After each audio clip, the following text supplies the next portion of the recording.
শুধু বাংলাদেশেই নয়, আন্তর্জাতিকভাবে দেশে বিদেশে যারা আছেন সকলে আগামী ২৫ তারিখের উপরে চোখ রাখছেন, নজর রাখছেন।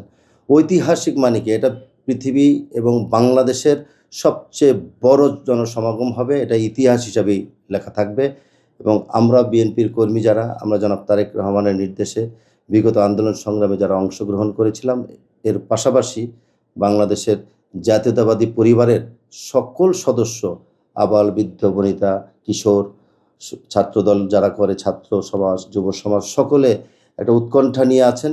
কিভাবে আমরা ওখানে যাব? কিভাবে যাব? কোন সময় যাব? একই প্রশ্ন আমাকে আমার ঢাকা ১৫ আসনের সর্বস্তরের জনগণ আমাকে ফোন করছে। আমার অফিসে হটলাইনে ফোন করছে। একইভাবে যে আমরা কোথায় থাকব? কিভাবে যাব? এটা নিয়ে তারা একটা অস্থির অবস্থার মধ্যে আছে।